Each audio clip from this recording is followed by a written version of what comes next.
جب زندگی شروع ہوگی میں میرا مقصد روز قیامت کو ایک زندہ حقیقت کی شکل میں دکھانا تھا۔ اس اسلوب میں استدلال کی ضرورت ہوتی ہے، نہ اس کے بیان کی گنجائش، لیکن یہ اپنی حقیقت کے اعتبار سے ایک کمی تھی جو پچھلے ناول میں بہرحال موجود تھی۔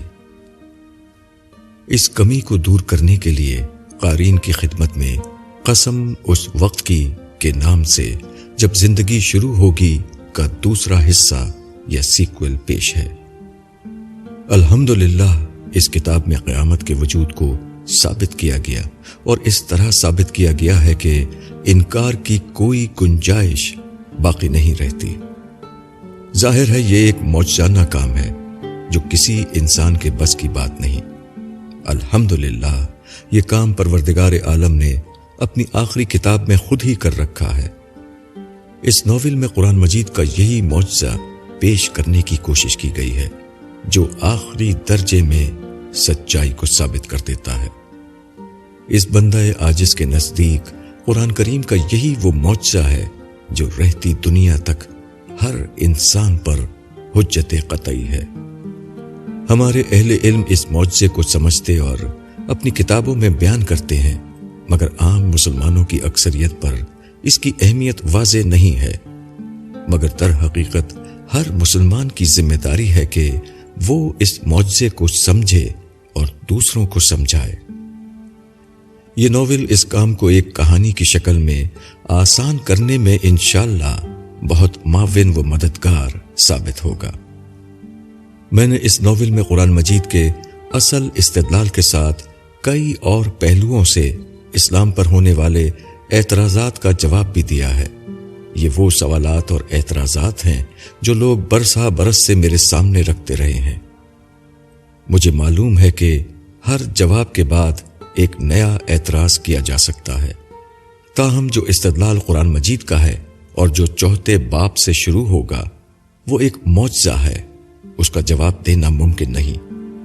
میرے پیش نظر اسی کا بیان ہے، باقی جو کچھ ہے وہ اسی کے ذیل میں ضمنی طور پر بیان ہوا ہے۔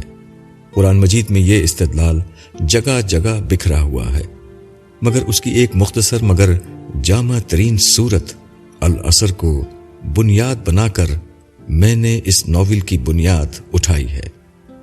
ناول کا نام قسم اس وقت کی اسی صورت کے ابتدائی الفاظ والعصر سے ماخوذ ہے۔ آج کی انفارمیشن ایج میں انکار خدا و آخرت پر مبنی مغربی فکر علم کے بجائے ثقافتی روایات، تہذیبی اقدار اور میڈیا کے ذریعے سے ہماری نئی نسلوں کو متاثر کر رہی ہے۔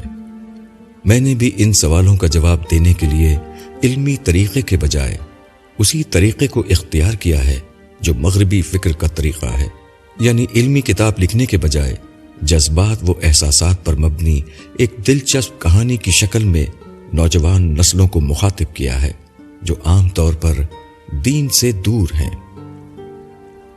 مغرب کی اس دوسری یلغار کا چیلنج اتنا بڑا ہے کہ اس کے لیے کم از کم ایک پورے میڈیا گروپ کو وقف ہونا چاہیے۔ اس کے وسائل میرے پاس نہیں ہے۔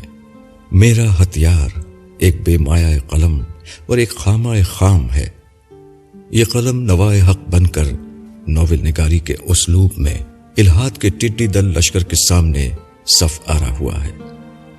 اس غیر متوازن جنگ میں تنہا اترنے کی جرت مجھ میں اس یقین کی بنا پر پیدا ہوئی کہ یہ دراصل خدا کی جنگ ہے۔ اس جنگ میں کوئی ہمارے ساتھ ہو نہ ہو، پروردگار عالم ضرور ہمارے ساتھ ہے۔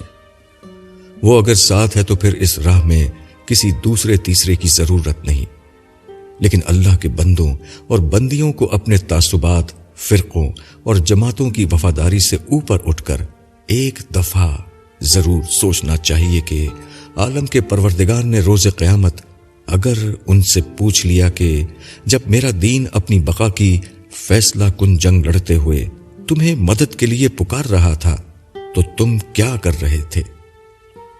سینے میں دل کی جگہ اگر پتھر نہیں تو سوچنا چاہیے کہ لوگ اس بات کا کیا جواب دیں گے، ہم لوگ اس بات کا کیا جواب دیں گے۔ ابو یحییٰ 26 اکتوبر 2012 یوم العرفہ 1433 ہجری